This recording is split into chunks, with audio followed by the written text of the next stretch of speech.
نحمده ونصلي على رسوله الكريم اما بعد فاعوذ بالله من الشيطان الرجيم بسم الله الرحمن الرحيم الحمد لله رب العالمين الرحمن الرحيم مالك يوم الدين إياك نعبد وإياك نستعين اهدنا الصراط المستقيم صراط الذين أنعمت عليهم غير المغضوب عليهم ولا الضالين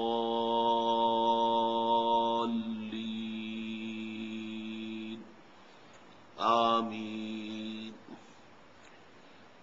رب اشرح لي صدري ويسر لي أمري واحلل عقدة من لساني يفقهوا قولي اللهم ربنا ألهمنا رشدنا وأعذنا من شرور أنفسنا اللهم أرنا الحق حقا وارزقنا اتباعه وأرنا الباطل باطلا وارزقنا اجتنابه آمین یا رب العالمین۔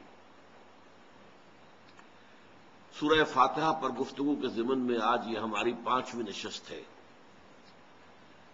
یہ میں آپ سے عرض کر چکا ہوں کہ اس قرآن حکیم کی عظیم ترین سورت کی تفسیر بیان کرنا کوئی آسان کام نہیں ہے۔ مولانا ابوالکلام آزاد میں آپ کو بتا چکا ہوں کہ انہوں نے 250-300 صفحات بڑے سائز کے اور باریک رسم الخط میں اس سورہ مبارکہ کے بارے میں تحریر کی ہے۔ بہرحال ہمارے اصل میں اس مطالعہ قرآن حکیم کے منتخب نصاب کے ضمن میں جو باتیں ضروری تھیں وہ اس وقت آپ کے سپوش گزار کی جا رہی ہیں۔ سورہ فاتحہ کے 3 حصے ہیں، آج وہ مزید مبرہن ہو جائیں گے 3 حصے۔ 2 حصوں کا ہم مطالعہ کر چکے ہیں۔ الحمدللہ رب العالمین، کل شکر، کل ثنا، کل تعریف اللہ کے لیے ہے جو تمام جہانوں کا آقا، مالک اور پروردگار ہے، رحمان ہے اور رحیم ہے، جزا و سزا کے دن کا مختار مطلق ہے۔ اے رب ہم تیری ہی بندگی کرتے ہیں اور کریں گے، اور تجھی سے مدد چاہتے ہیں اور چاہیں گے۔ ان آیات پر گفتگو ہو چکی ہے، اب تیسرا اور آخری حصہ ہے، اور یہ اصل میں شرح ہے ایاک نستعین کی۔ ہم تجھی سے مدد مانگتے ہیں اور مانگتے رہیں گے۔ وہ مدد کیا ہے؟ اہدنا الصراط المستقیم۔ وہ مدد جس کی ہم درخواست کر رہے ہیں وہ یہ ہے کہ ہمیں ہدایت بخش سیدھے راستے کی، صراط الذین انعمت علیہم، ان لوگوں کے راستے کی جن پر تیرا انعام نازل ہوا، غیر المغضوب علیہم، جن پر نہ تو تیرا غضب نازل ہوا ولا الضالین، اور نہ ہی وہ گمراہ ہوئے۔ یہاں نوٹ کر لیجیے گا، جیسے پہلا حصہ جو ہے سورہ فاتحہ کا 3 آیات پر مشتمل ہے، لیکن جملہ ایک ہی بنتا ہے، الحمدللہ رب العالمین الرحمن الرحیم مالک یوم الدین، ایک ہی جملہ ہے۔ اسی طرح یہ آخری حصہ بھی 3 آیات پر مشتمل ہے، لیکن یہ بھی ایک ہی جملہ ہے، اہدنا الصراط المستقیم۔ اب اس صراط مستقیم ہی کی مزید تشریح ہے جو آ رہی ہے، صراط الذین انعمت علیہم، یہ ایک مثبت تشریح ہے، غیر المغضوب علیہم ولا الضالین یہ اس کی منفی تشریح ہے۔ اب آج سب سے پہلے تو ہدایت کے بارے میں گفتگو کرنی ہوگی، اہدنا الصراط المستقیم۔ ہدایت در حقیقت صحیح سمت اور صحیح رخ پر زندگی گزارنے کا نام ہے۔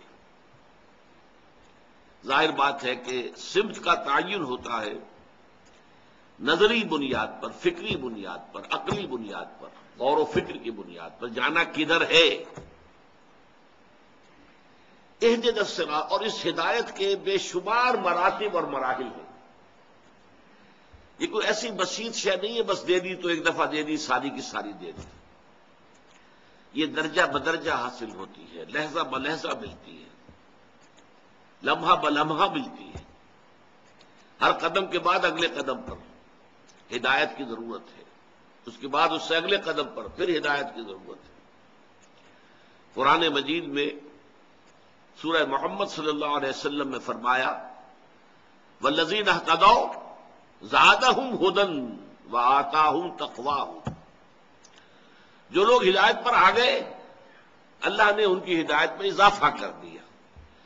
اس ہدایت میں مسلسل اضافہ ہوتا چلا جاتا ہے، فکری اور نظری اعتبار سے بھی اور عملی اعتبار سے بھی۔ چنانچہ ہدایت یہ بھی ہے جیسے کہ آپ سے کوئی شخص اگر کوئی اجنبی آپ کی آبادی میں آیا ہے، کوئی پتہ پوچھ رہا ہے، ایک تو یہ کہ آپ نے اسے بتا دیا فلاں جگہ پر ہے یہ مقام جو ہے، جو مکان تم تلاش کر رہے ہو یا جو جگہ یا دفتر،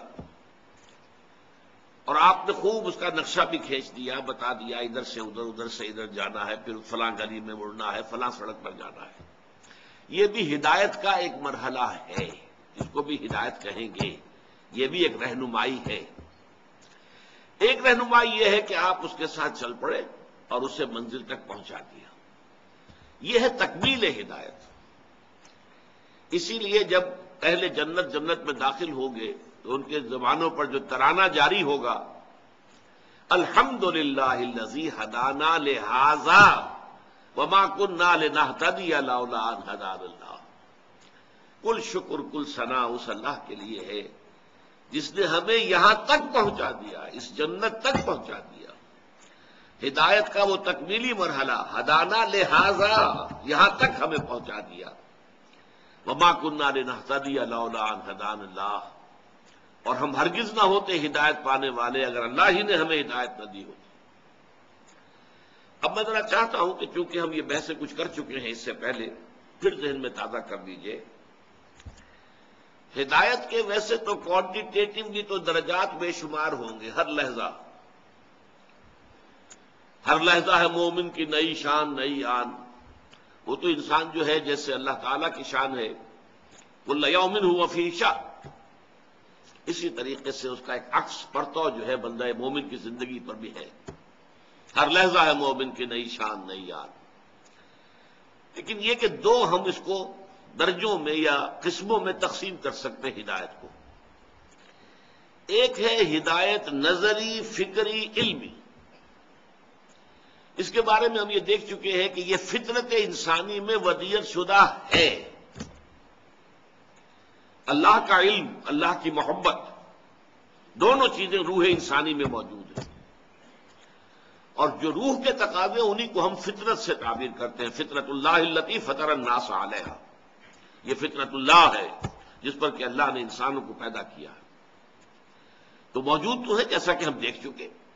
سورہ فاتحہ میں بھی تو آغاز یہاں سے ہو رہا ہے کہ ایک شخص اعتراف کر رہا ہے الحمدللہ رب العالمین، یہاں تک تو پہنچا ہوا ہے، جس کی مثالیں ہم دیکھ چکے ہیں۔ حضرت لقمان کی مثال قرآن مجید میں آئی ہے، اور دوسری بے شمار مثالیں، سلمان فارسی کی مثال ہو، یا آپ کو معلوم ہے کہ حضرت زید ابن عمرو ابن نفیل حضرت سعید کے والد جو بہنوئی تھی حضرت عمر کے، تو یہ ہدایت جو تھی ان کی فطرت کے اندر وہ ابھر کر آ گئی تھی۔ حضرت عثمان، حضرت ابو بکر، انہوں نے کبھی کسی بت کو سجدہ نہیں کیا۔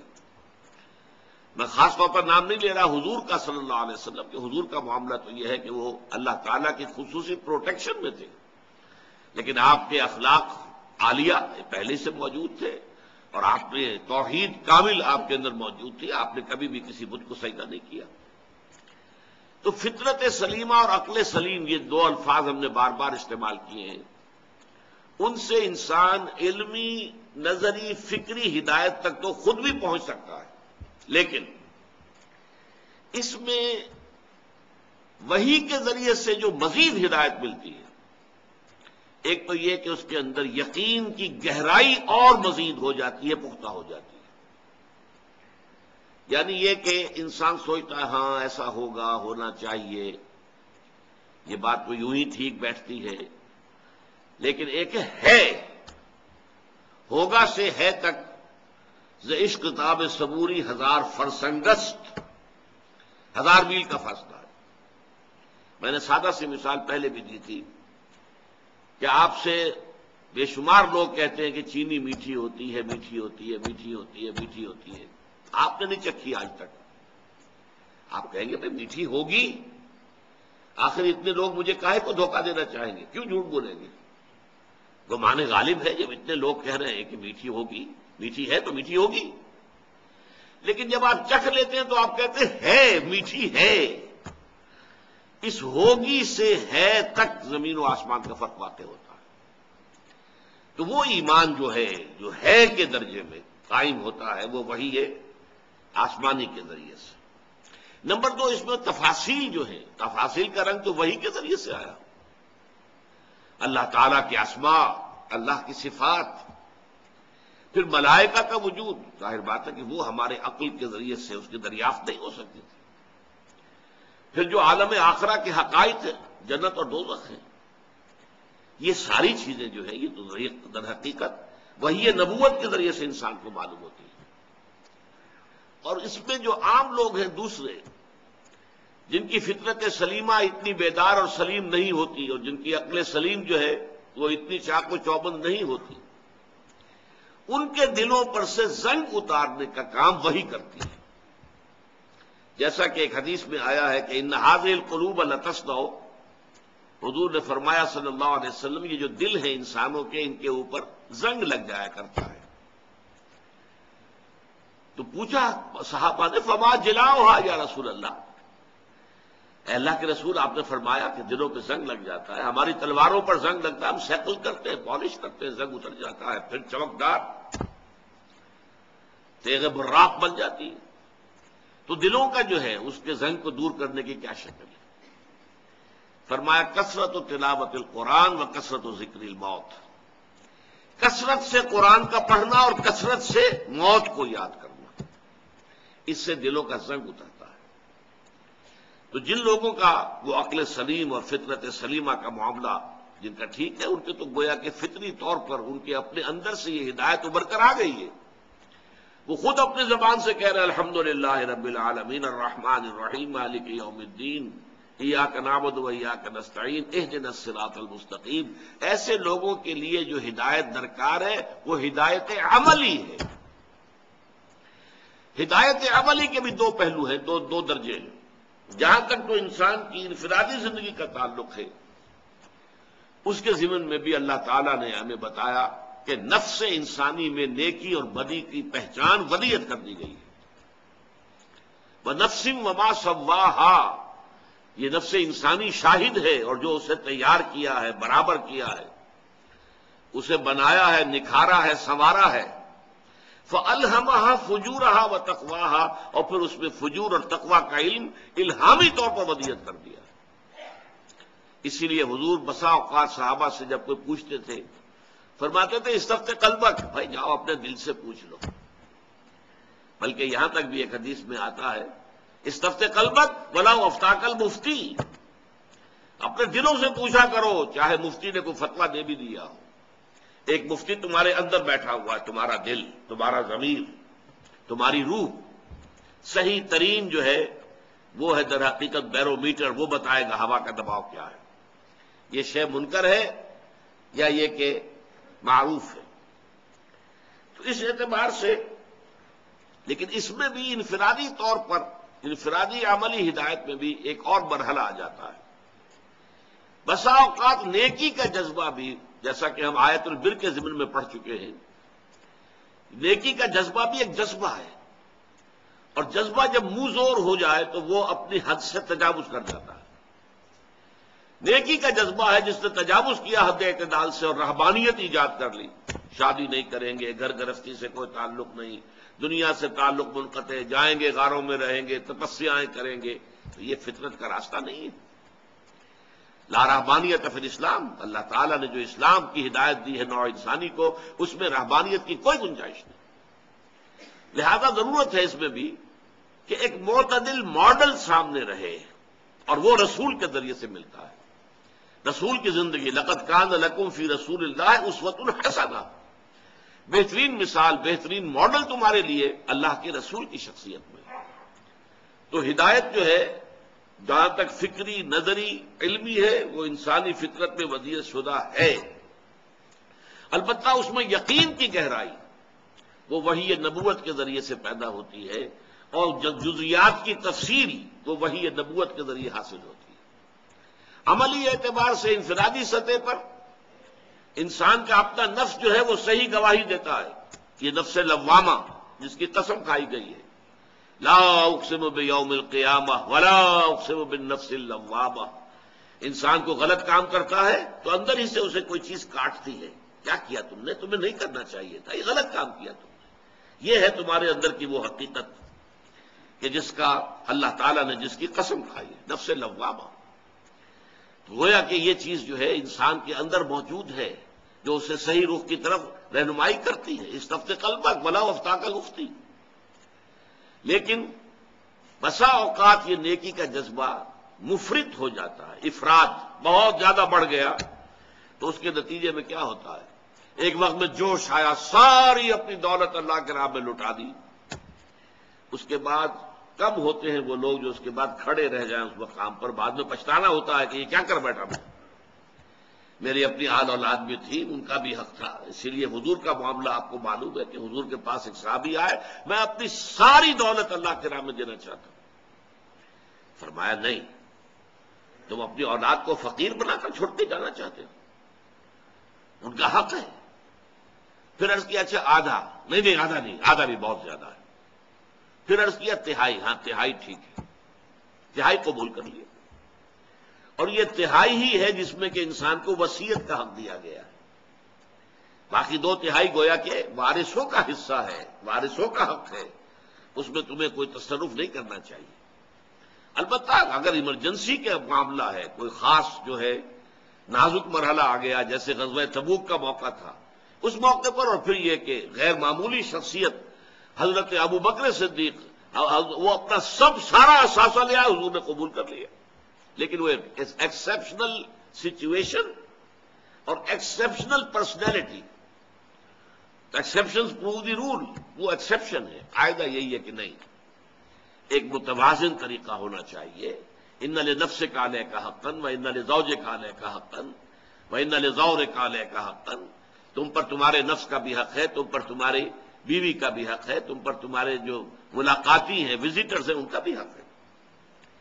البتہ جو سب سے بڑا معاملہ ہے کہ جو ہدایت جہاں انسان کو بہت زیادہ ضروری ہے، بہت زیادہ اس کا محتاج ہے، وہ اجتماعیات انسانیہ ہیں۔ اجتماعی مسائل ایسے ہیں کہ ان کے اندر واقعہ یہ ہے کہ اس قدر پیچیدگیاں ہوتی ہیں، اور اتنے جو ہے یوں سمجھیے کہ اس میں پٹ فالز ہیں، قدم قدم پر دو راہا ہے، تراہا ہے، چوراہا ہے، اور انسان جو ہے بیولڈرڈ کھڑا رہ جاتا ہے، متحیر، کدھر جاؤں، ادھر جاؤں، ادھر جاؤں، ادھر جاؤں۔ وہاں آ کر در حقیقت اصل ہدایت کی ضرورت پڑتی ہے۔ میں بیان کر چکا ہوں آپ سے اس سے پہلے، انسانی تمدن میں سب سے بنیادی مسئلہ عورت اور مرد کے درمیان کیا مساوات ہو، حقوق و فرائض کی کیا تقسیم ہو، جو معتدل ہو، منصفانہ ہو، لیکن یہ کہ نظم جو ہے، گھر کا نظم، فیملی سسٹم، اس کو بھی مضبوط رکھے۔ اسی طرح معاشرہ یا ریاست اور شہری یا عام فرد، ان کے درمیان کیا توازن ہو، ریاست ٹوٹلیٹیرین نہ بن جائے، جابر نہ ہو جائے، جیسے کہ رشیا میں تھی کمیونزم میں، کہ کوئی کسی کو بولنے کا حق حاصل نہیں ہے، نہ جماعت سازی کا حق حاصل ہے، کچھ نہیں، بس کام کرو اور اپنی ویجز لو، روٹی کھاؤ، اللہ اللہ خیر صلی اللہ، حیوانوں کی سطح پر زندگی گزارو۔ یا پھر دوسری انتہا یہ ہوتی ہے مادر پدر آزاد، ہم بالکل ننگے چلنا چاہتے ہیں سڑک کے اوپر، آپ کون ہیں ہمیں روکنے والے، ہماری آزادی ہمارا حق ہے۔ ہم جو ہے ہومو سیکشول سے بڑے فخر سے کہتے ہیں، اب تو یہ چیز کسی درجے میں بھی شرم کی بات ہی نہیں رہی ہے، مغرب کے اندر ہومو سیکشول صاف اعلان کرتے ہیں، پریسٹ تک کے لیے، پادریوں کے لیے، ان کے لیے اجازت ہے، ہومو سیکشول جو ہے وہ پادری ہو سکتے ہیں وہاں پر، اس سرے سے کوئی عیب ہے ہی نہیں، ہم جنس پرستی، شادیاں ہو رہی ہیں، تو یہ یا یہ مادر پدر آزادی ہے، اور یا ٹوٹلیٹیرین نظام ہو جاتا ہے۔ اسی طرح سرمایہ اور مزدور، ظاہر بات ہے کہ مزدور تو اپنی مصلحتیں دیکھتا ہے، سرمایہ دار جو ہے وہ اپنی مصلحت دیکھتا ہے، ان درمیان توازن کیا ہو۔ کوئی آج تک نہیں بتا سکا کہ ایک کارخانہ ہے، کارخانے میں 10 کروڑ روپیہ لگا ہوا ہے، یہ انویسٹمنٹ ہے، 10,000 آدمی کام کر رہا ہے۔ اب جو کچھ بھی وہاں کا پروڈیوس ہے، جو پروڈکٹ ہے، جو پیدا ہو رہا ہے، پیداوار ہے، ان دونوں چیزوں کا حصہ ہے، سرمایہ کا بھی حصہ ہے۔ سرمایہ نہ ہوتا، مشینیں نہ آتی، یہ کارخانہ نہ لگتا تو کیسے مزدور کام کرتے؟ اور مزدوروں کا بھی حصہ ہے، وہ مزدور کھڑے ہو کر وہاں کام نہ کریں مشینوں کے اوپر، وہ مشینیں کیا دے دیں گی آپ کو؟ کچھ بھی نہیں۔ لیکن جو پروفٹ ہے اس میں کتنا حصہ مزدوروں کو جانا چاہیے، کتنا حصہ سرمایہ کو، کون طے کرے گا اس کو؟ سرمایہ دار یہ چاہے گا کہ کم سے کم مزدوروں کے پاس جائے اور زیادہ سے زیادہ میرے پاس آئے، مزدور یہ چاہے گا زیادہ سے زیادہ ہمیں ملے، کارخانے دار کو تو کچھ بھی نہ ملے تب بھی کوئی بات نہیں، اس کے پاس تو پہلے ہی بہت کچھ ہے۔ اسی کے طریقے کوہکن میں بھی وہی ہیلے ہیں پرویزی، جو بادشاہ جو ہے جو ہیلے کرتا ہے وہی مزدور بھی کرتا ہے، مزدور جو ہے ایسا نہیں ہے کہ وہ بالکل فرشتہ ہے۔ اس حوالے سے یہ در حقیقت ہدایت خداوندی کا اصل میدان ہے۔ اور اب یہ بات نوٹ کیجئے، یہ ہدایت ہے جو محمد الرسول اللہ پر تکمیل کو پہنچی ہے، نظام زندگی کی اصلاح، دین الحق، الیوم اکملت لکم دینکم واتممت علیکم نعمتی ورضیت لکم الاسلام دینا۔ آج کے دن میں نے تمہارے لیے دین کو کامل کر دیا، مکمل نظام زندگی، complete politico socio economic system دیا ہے محمد الرسول اللہ صلی اللہ علیہ وسلم نے، بلکہ کہنا چاہیے اللہ نے دیا ہے محمد الرسول اللہ صلی اللہ علیہ وسلم کے ذریعے۔ محمد کی کنٹریبیوشن یہ ہے کہ انہوں نے اپنی محنت سے، جد و جہد سے، مسلسل سعی سے اس کا ایک ماڈل قائم کر کے دنیا کو دکھا دیا۔ ماننے پر مجبور ہے، گھٹنے ٹیک کر ماننے پر مجبور ہے کہ ویسا نظام، اس کے آس پاس کا نظام بھی تاریخ انسانی میں کبھی دنیا میں قائم نہیں ہوا۔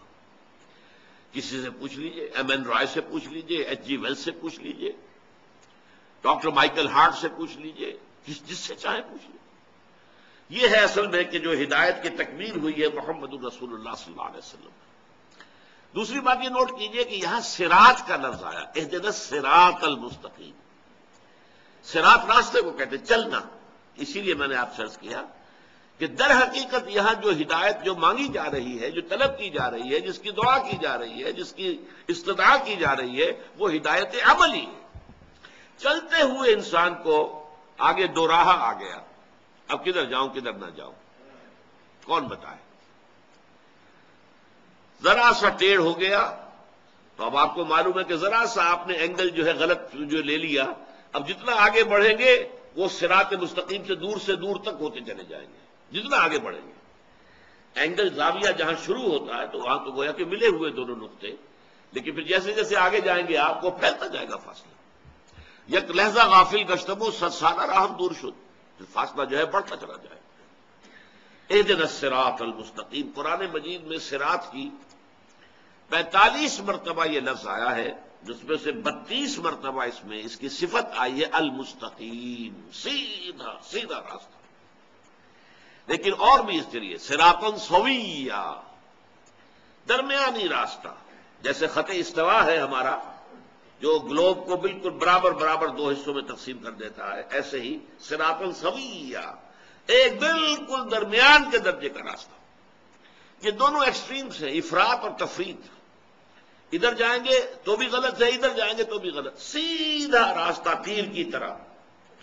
کہیں سوا صراط بھی کہا گیا ہے۔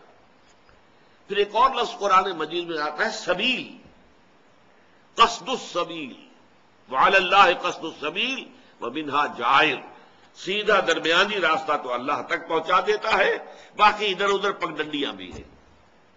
سوا السبیل کا لفظ بھی آیا ہے، درمیانی راستہ۔ السبیل، السبیل الف لام کے ساتھ، دی پاتھ، دی وے، پھر سبیل اللہ، اللہ کا راستہ۔ اور یہ تو قرآن مجید کی بہت بڑی اصطلاح ہے، جاہدوا فی سبیل اللہ، سبیل الرشاد، کامیابی کا راستہ۔ تو اہدنا الصراط المستقیم، اے رب ہمارے، ہمیں ہدایت بخش، ہمیں دکھا، ہمیں سمجھا، ہمیں چلا اور ہمیں پہنچا دے منزل مقصود تک۔ یہ ہدایت کے اندر یہ ساری چیزیں شامل ہیں۔ اور یہ ہدایت ہمیں ہر لحظہ درکار ہے، ہر آن درکار ہے۔ یہ ایسا نہیں ہے کہ بس ایک وقت میں دے دی گئی اور مکمل ہو گئی۔ اب اس صراط المستقیم کی جو ہے تشریح آ رہی ہے۔ صراط الذین انعمت علیہم، اب یہ بدل ہے اسی کا، یہ علیحدہ جملہ نہیں ہے، میں نے عرض کیا یہ تینوں آیتیں مل کر ایک جملہ بنتی ہیں۔ راستہ ان کا جن پر تیرا انعام ہوا۔ اب یہاں تو اس چیز کو مجملاً بیان کیا گیا، سورہ فاتحہ ہے، چھوٹی سی سورت ہے، اس میں تفصیل تو ممکن نہیں ہے، لیکن سورہ نساء میں اس کو کھول دیا گیا۔ منعم علیہم کون ہے؟ انعام، نعمتیں اللہ کی کن پر ہوئی؟ فرمایا وَمَن يُطِعِ اللَّهَ وَالرَّسُولَ فَأُولَٰئِكَ مَعَ الَّذِينَ أَنْعَمَ اللَّهُ عَلَيْهِمْ مِنَ النَّبِيِّينَ وَالصِّدِّيقِينَ وَالشُّهَدَاءِ وَالصَّالِحِينَ۔ یہ چار طبقات ہیں منعم علیہم کے، جن پر اللہ کا انعام ہوا۔ سب سے اونچا طبقہ انبیاء کرام، اللہ تعالیٰ کا بڑا انعام ہوا ہے ان پر، بڑا احسان ہوا ہے، جیسے کہ حضور کے بارے میں فرمایا ان فضلہ کان علیک کبیرا، اے محمد آپ پر تو اللہ کا فضل بہت بڑا ہوا ہے۔ پھر ایک ہے صدیقین، یہ کون ہوتے ہیں؟ کوئی سلیم الفطرت سلیم العقل لوگ جو خود بھی قریب قریب پہنچے ہوئے ہیں، لیکن جب نبی کہتا ایسا ہے جیسے تمہاری فطرت کہہ رہی ہے، جدھر تمہاری عقل اشارے کر رہے، یہی حقیقت ہے، اور وہ فوراً ایمان لاتے، انہیں دیر نہیں لگتی۔ جیسے ابو بکر صدیق، صدیق اکبر ہیں ابو بکر رضی اللہ تعالی عنہ، الصدیقۃ الکبریٰ ہیں حضرت خدیجۃ الکبریٰ رضی اللہ تعالی عنہ۔ یہ وہ ہستیاں ہیں جنہیں ایمان لانے میں، حضور کی تصدیق کرنے میں ایک لحظہ نہیں لگا۔ حضور فرماتے ہیں میں نے جس شخص کے سامنے بھی ایمان کی دعوت رکھی اس نے کچھ نہ کچھ تردد ضرور کیا، سوچا، توقف کیا، سوائے ابو بکر کے کہ جیسے ہی میں نے کہا فوراً تصدیق کر دی۔ کیوں؟ دیکھنا تقریر کی لذت کہ جو اس نے کہا میں نے یہ جانا کہ یہی میرے دل میں تھا، اس لیے کہ وہ صدیقین، وہ سلیم الفطرت اور سلیم العقل لوگ خود وہی پہنچے ہوئے ہوتے ہیں۔ میں تو کہا کرتا ہوں کہ صدیقین اور انبیاء نبوت کے ظہور سے قبل نبی، ابھی نبوت کا ظہور ہونا ہے لیکن ہے نبی، اور صدیقین ان کی مثال ایسی ہے جیسے گلاب کے پھول کا ایک پودا ہے گلاب کا، اس میں پھول لگے ہوئے، 10 پھول لگے ہوئے۔ اب کسی کا دست ہنائی آتا ہے اور ایک پھول توڑ لیتا ہے، بس چن لیا اس نے اس پھول کو۔ صدیقین میں سے اللہ تعالیٰ جس کو چن لے وہ اللہ کا نبی بن گیا، باقی سب اس کے ساتھ جمع ہو گئے پروانوں کی طرح۔ یہ شکل ہے۔ اس لیے حضرت ابراہیم کو سورہ مریم میں کہا کہ صدیقا نبیّا، انہ کان صدیقا نبیّا، نبوت کے ظہور سے قبل بھی وہ صدیق تھے، ان کی شخصیت خالص تھی، اور وہ سلیم الفطرت تھے، سلیم العقل تھے۔ اس کے بعد دوسرا درجہ شہداء کا ہے۔ شہداء انہیں کہتے ہیں، جدید اصطلاح میں آپ سمجھیے، صدیقین جو ہے وہ انٹروورٹ لوگ ہوتے ہیں، غور و فکر کرتے رہتے ہیں، سوچتے رہتے ہیں، غور و فکر کر کے وہاں تک پہنچ چکے ہوتے ہیں، آس پاس پہنچے ہوتے ہیں، یہاں تک کہ اللہ نے کسی ایک کو چن لیا، اس نے ندا لگائی آمنو باللہ ہے، اور وہ ایمان لے آئے، لاؤ ایمان مجھ پر اور اللہ پر، وہ ایمان لے آئے۔ ایک وہ ہوتے ہیں کہ جن کی فطرت کے اوپر کچھ پردے پڑے ہوتے ہیں، کچھ حجابات ہیں، غور و فکر کی طرف توجہ ہی نہیں ہے، کھلنڈرے لوگ ہیں، ادھر جا رہے ہیں ادھر جا رہے ہیں، چلت پھرت ہیں، جن کو ایکسٹروورٹس کہا جاتا ہے جدید سائیکالوجی میں۔ انٹروورٹس دروبین، جو علیحدگی میں بیٹھنا زیادہ پسند کرتے ہیں، انہیں محفل اتنی زیادہ پسند نہیں ہوتی جتنا کہ تخلیہ، علیحدہ ہو، غور و فکر کریں، اپنے من میں ڈوب کر پا جا سراغ زندگی۔ ایک وہ ہوتے ہیں جن کا خارج سے زیادہ تعلق ہوتا ہے، کھول آنکھ زمین دیکھ، فلک دیکھ، فضا دیکھ، اور پھر یہ کہ خارج میں ہے تو بھاگ دوڑ ہے، ملنا جلنا ہے، ہنسنا ہے، ہنس رہے ہیں، باتیں کر رہے ہیں، ٹھٹے لگا رہے ہیں، یا کسی کو چلتے کو دھکا دے دیا ہے، کندھا مار دیا ہے، جاتے جاتے جو ہے وہ خامخواہ لڑائی مول لینے کو جی چاہ رہا ہے، اپنی قوت کے ظہور کا جو ہے۔ اور یہ نوٹ کر لیجئے حضرت عمر رضی اللہ تعالیٰ عنہ اسی طرح کے انسان تھے۔ ابو بکر تھے غور و فکر اور سوچ بچار کرنے والے، سلیم الفطرت انسان. حضرت عمر کا وہ نقشہ نہیں تھا، یہ دوسرا نقشہ تھا. ان لوگوں کو دیر لگ جاتی ہے ایمان لانے میں، 6 سال لگ گئے. اور نہ صرف عمر، حضرت حمزہ بھی رضی اللہ تعالی عنہما. حضرت حمزہ تو سگے چچا ہے، دودھ شریک بھائی ہے، خالہ زاد بھائی ہے. اتنے 3 رشتے حضور کے ساتھ ہیں، نہایت محبت کرنے والے. لیکن ان کا معاملہ کیا تھا؟ سیر اور شکار. بس نکل گئے صحرا کے اندر، کئی دن جو ہے گھوم رہے ہیں، شکار کر رہے ہیں، گوشت کھا رہے ہیں، اور بہت دنوں کے بعد آ گئے گھر. انہوں نے سوچا ہی نہیں کبھی کہ یہ کیا کہہ رہا ہے میرا بھتیجا، اس کی دعوت کیا ہے، یہ کیا ہوا ہے اس کو، کچھ نہیں. یہ لوگ جو ہوتے ہیں ان کے اوپر جو غلاف ہوتا ہے، جو ان کی اپنی شخصیت اور اپنی فطرت سلیمہ کے گرد جو غلاف آ گیا ہے، وہ پنکچر ہوتا ہے کسی جذباتی اپیل سے، عقلی اپیل سے نہیں، جذباتی اپیل سے. عقلی تو ان کا مزاج ہی نہیں، نظری اور فکری اور عقلی تو مزاج ہی نہیں. لہذا کوئی عقلی دلیل انہیں اپیل نہیں کر سکتی. ان کو جذباتی ہے. جذبات کیا تھے؟ حضرت حمزہ آئے ہیں شکار سے، واپس گھر نہیں پہنچے ہیں. وہی کنیز اس نے کہا آج تو ابو جہل نے آپ کے بھتیجے کے ساتھ بہت برا سلوک کیا، یعنی حضرت محمد کے ساتھ صلی اللہ علیہ وسلم. اچھا، ابو جہل نے کیا؟ گھر میں نہیں داخل ہوئے، سیدھے پلٹے. جو اس کا جہاں اس کی بیٹھک تھی، اس کا اوتاق جسے کہتے ہیں سندھ میں، پہنچ گئے. وہ بیٹھا تھا اپنے لوگوں کے اندر. تم نے آج محمد کے ساتھ یہ کیا ہے؟ ایک اپنی کمان سر پر ماری، سر پٹ گیا ابو جہل کا. اور پھر اس کے بعد کہتے ہیں اچھا لو میں اس پر ایمان لایا، آؤ میدان میں اب تم. یہ ہے ایمان کا واقعہ، جذباتی سطح.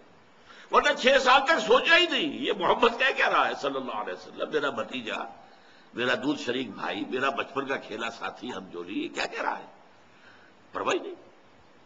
اسی طرح حضرت عمر کا معاملہ ہوا. وہ تو چلے تھے تلوار ننگی لے کر حضور کو قتل کرنے کے لیے، کہ قصہ پاک کر دوں گا. اب یہ ساری کل جو ہمارے معاشرے میں ہو گئی ہے، اولاد والدین سے کٹ گئی، بھائی بھائی سے کٹ گئے، بیوی شوہر سے جدا ہو گئی، شوہر بیوی سے علیحدہ ہو گیا، یہ کل ہو گئی ہے ہمارے معاشرے میں. اب میں اس کو معاملہ صاف کر دوں گا. وہی 6واں سال ہے نبوت کا. ایک شخص نے بیچ میں حضرت حذیفہ ابن عتبہ رضی اللہ تعالی عنہ، بہت ہی فہیم ذہین، انہوں نے پوچھا کدھر جا رہے ہیں؟ انہیں معلوم نہیں تھا حضرت عمر کو کہ یہ بھی ایمان لایا ہوا. کہا جا رہا میں آج جا رہا ہوں، آج یہ چکر ختم کر دوں گا، میں قتل کر دوں گا محمد کو. انہوں نے رخ موڑا، تمہاری تو اپنی ہمشیرہ اور تمہارے بہنوں ایمان لا چکے ہیں، پہلے ان سے تو نپٹو. بس وہ آگ بگولا ہے، میری بہن فاطمہ اور میرا بہنوئی سعید ابن زید وہ ایمان لے آئے محمد پر. جی ہاں. اب گھر پہنچے ہیں، دروازے کو کھٹکھٹایا ہے. اندر جو ہے حضرت خباب بن الارت رضی اللہ تعالیٰ عنہ آئے ہوئے تھے.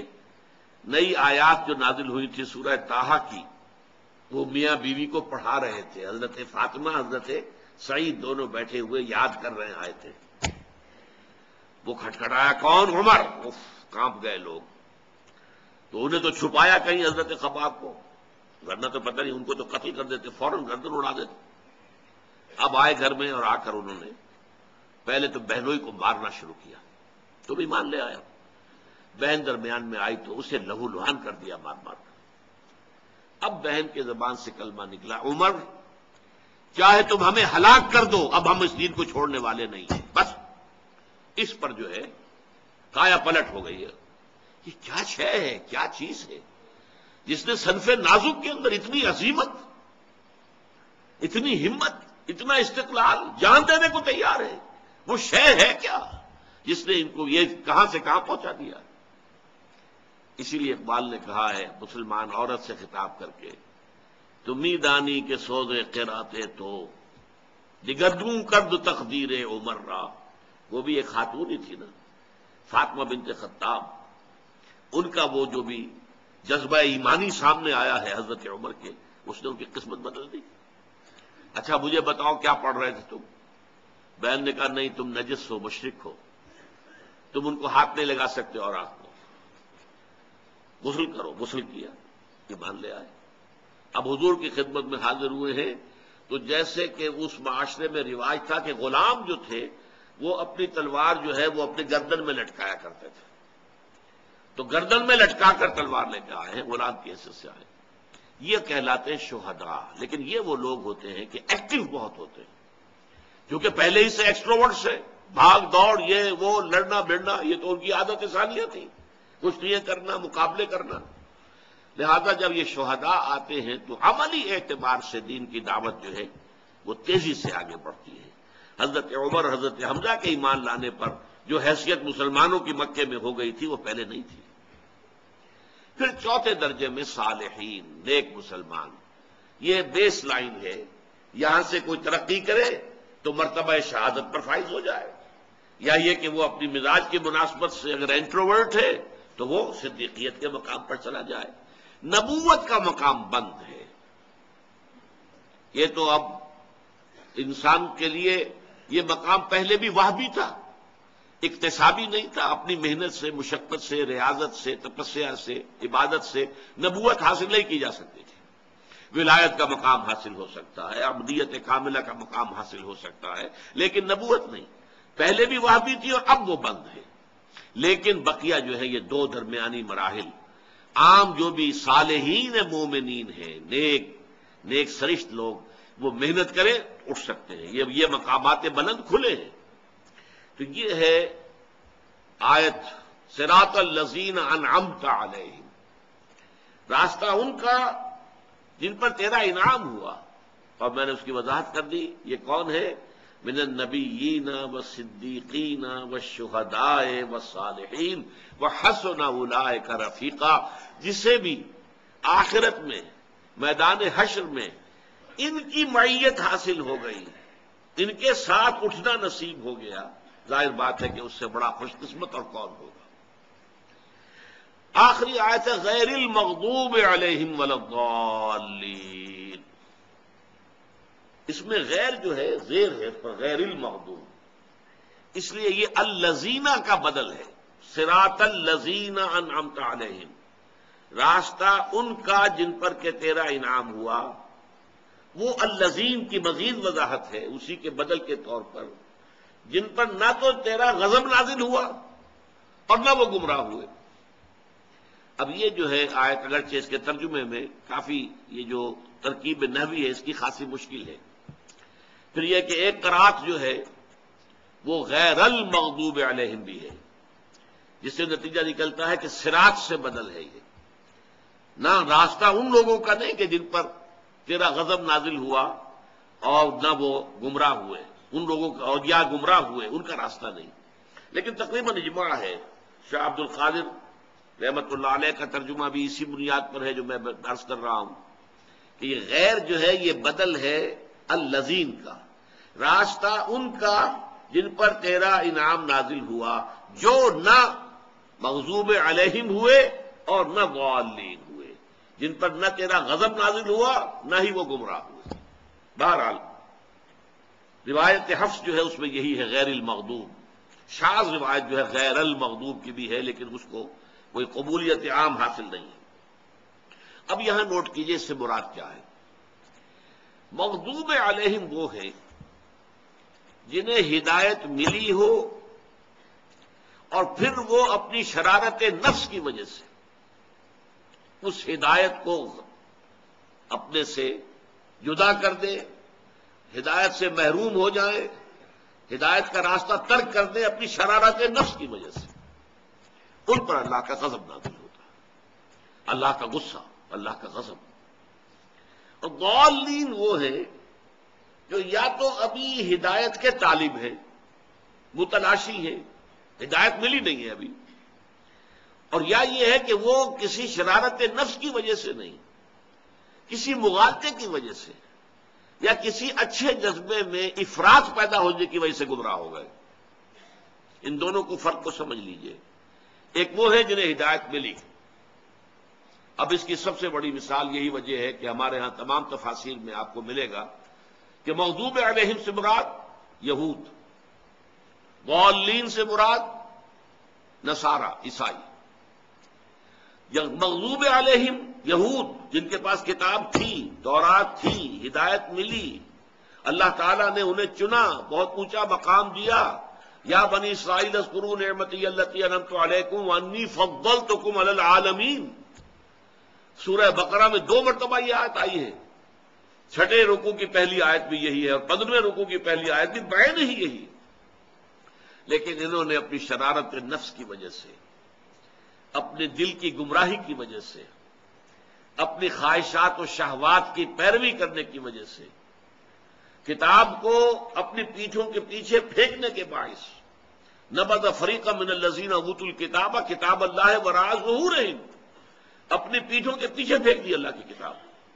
لہذا ان پر اللہ کا غضب نازل ہوا، اللہ تعالی ناراض ہوئے، اللہ کی سزائیں ان پر نازل ہوئی. ویسے تھوڑی دیر کے لیے توقف کر کے ذرا سوچ لیجئے، آج ہم مسلمان بحیثیت امت اسی مقام پر ہیں. ہمارے پاس قرآن ہے، شریعت محمدی ہے، اسوہ محمدی ہے، لیکن پوری دنیا میں کہیں کسی ملک میں مکمل اسلامی نظام ہم نے قائم نہیں کیا. کہاں ہے؟ اس ملک میں نہیں ہوا جو اسلام کے نام پر بنا، جس میں لاکھوں نے جانیں دی ہیں، قربان ہوئے ہیں، ہزارہا عصمتیں لوٹی ہیں، عورتیں اغوا ہوئی ہیں. 1947 کے ہولناک حالات، نوجوانوں کو کیا معلوم کیسی خونی تقسیم تھی یہ ہندوستان کی. اس خونی تقسیم کا مقصد کیا تھا؟ ہمیں ایک آزاد ملک مل جائے جس میں کہ ہم اللہ کے دین کا بول بالا کریں، اللہ کی یہ رسول کا دیا ہوا دین حق اسے غالب کر دیں، قائم کر دیں، نافذ کر دیں. پوری دنیا کے لیے روشنی کا ایک مینار بنا دیں، جیسے سمندروں میں روشنی کے مینار ہوتے ہیں کہ جس سے پتہ چل جاتا ہے جہازوں کو کہ ادھر خطرہ ہے، یہاں چٹانیں ہیں، بچ کر نکلو. لیکن کہاں ہے اسلام؟ آج مغضوب علیہ، میری ایک کتاب ہے سابقہ اور موجودہ مسلمان امتوں کا ماضی، حال اور مستقبل. سابقہ امت مسلمہ یہود، وہ امت ہے حضرت موسیٰ کی، انہیں دی گئی تورات، انہیں دی گئی شریعت موسوی، اور پھر ذمہ دار بنائے گئے. مثل الذین حملوا التوراۃ ثم لم يحملوها كمثل الحمار يحمل اسفارا. مثال ان کی جنہیں حامل تورات بنایا گیا پھر انہوں نے اس کی ذمہ داریوں کو پورا نہ کیا، اس گدھے کی سی ہے جس پر کتابوں کا بوجھ لاد دیا گیا. اس قدر ثقیل تمثیل اور تشبیہ جو ہے قرآن مجید دے رہا ہے ان کے لیے جنہیں اللہ نے اپنی کتاب دی ہو لیکن پھر وہ اس کتاب کا حق نہ ادا کرے، اس کتاب کی ذمہ داری پوری نہ کرے. تو یہ ہے اصل میں مغضوب علیہم. اس کتاب میں قرآن کا قانون عذاب کیا ہے میں نے تفصیل سے بحث کی ہے. اور آج ہم ضربت علیہم الذلۃ والمسکنۃ وباؤوا بغضب من اللہ، ذلت اور مسکنت آج مسلمانوں پر تاری ہے، یہودیوں پر کہاں ہے؟ شیرون جو کچھ کر رہا ہے، جس دھڑلے کے ساتھ کر رہا ہے، ڈنکے کی چوٹ کر رہا ہے، جو